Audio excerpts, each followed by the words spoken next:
मित्रांनो, आपण जी मिसळ खाणार आहे ती काही साधी मिसळ नाही. ही आहे कोल्हापूरमधील 90 वर्षाची परंपरा जपणारी मिसळ. आणि आज आपण पाहणार आहोत ही मिसळ बनते तरी कशी. सर्वात आधी बशीमध्ये बटाटा आणि मटकी घातली जात आहे. तुम्ही बघू शकता एका वेळेला कमीत कमी 10 ते 15 प्लेट्स तयार केल्या जात आहेत. कारण इथं गर्दी इतकी असते की मिसळ बनवण्याचं काम अक्षरशः सतत सुरूच असतं. त्यानंतर यामध्ये घातला जातो तो इथला खास शेवणी चिवडा. विशेष म्हणजे गेल्या 90 वर्षापासून याच कुटुंबाची चौथी पिढी ही परंपरा पुढे नेत आहे. आणि आज ही मिसळीसाठी लागणारा शेव आणि चिवडा स्वतः हाताने तयार केला जातो. त्यामुळे याची चव आणि कुरकुरीतपणा वेगळ्याच पातळीचा आहे. आता वेळ आली ती मिसळच्या आत्म्याची, म्हणजे यांचा प्रसिद्ध असा रस्सा.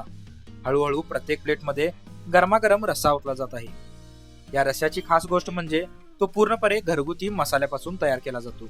ना जास्त तिखट ना जास्त सपक, अगदी संतुलित आणि समाधान देणारी चव आहे या रस्स्याला. त्यामुळे मिसळ खाल्ल्यानंतर कोणताही त्रास होत नाही आणि चव मात्र कायम लक्षात राहते. आता शेवटचा टप्पा म्हणजे प्रत्येक मिसळवर ताज्या ओल्या खोबऱ्याचा किस आणि सोबत लिंबाचा तुकडा ठेवला जातो. आणि अशा प्रकारे प्रसिद्ध कोल्हापुरी मिसळ मिसळ प्रेमींच्या टेबलवर पोहोचण्यासाठी तयार आहे. खरं तर इथं फक्त मिसळ बनवली जात नाही, तर गेल्या 90 वर्षापासून ही परंपरा जपली जाते. जितक्या प्रेमाने ही मिसळ तयार केली जाते तितक्याच समाधानाने लोक ही खाताना तुम्हाला दिसतील. ते कॅफे आमचं साधारणपणे 1935-40च्या दरम्यान चालू केलं. माझ्या आजी आणि आजोबांनी चालू केलं.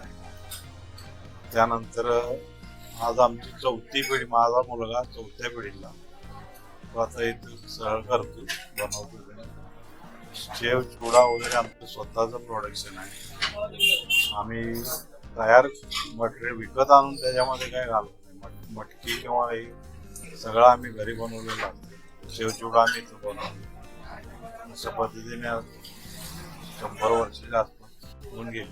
मालकांकडून आपण जाणून घेतलं या 90 वर्षाच्या प्रवासाबद्दल. आणि कदाचित हाच विश्वास आणि सातत्यपूर्ण चव यामुळे आजही लोकांची गर्दी तुम्हाला इथे पाहायला मिळते. अर्धा तास वेटिंग असलं तरी प्रत्येक मिसळप्रेमी शांतपणे आपल्या नंबरची वाट बघतो. कारण एकदा ही मिसळ खाल्ली की त्या प्रतीक्षेचं सार्थक झाल्याशिवाय काय राहत नाही. तर मग मित्रांनो, कोल्हापुराच्या दसरा चौकातील टायटन शोरूम जवळ असलेल्या दत्त कॅफे मधील 90 वर्षाची परंपरा असलेली ही मिसळ तुम्ही अजून चाखली नसेल तर एकदा अवश्य भेट द्या. आणि कमेंटमध्ये नक्की सांगा तुमचं सर्वात आवडतं मिसळचं ठिकाण कोणतं. आणि हा व्हिडिओ आवडला असेल तर लाईक करा, शेअर करा आणि आमच्या चॅनलला सबस्क्राईब करायला मात्र विसरू नका.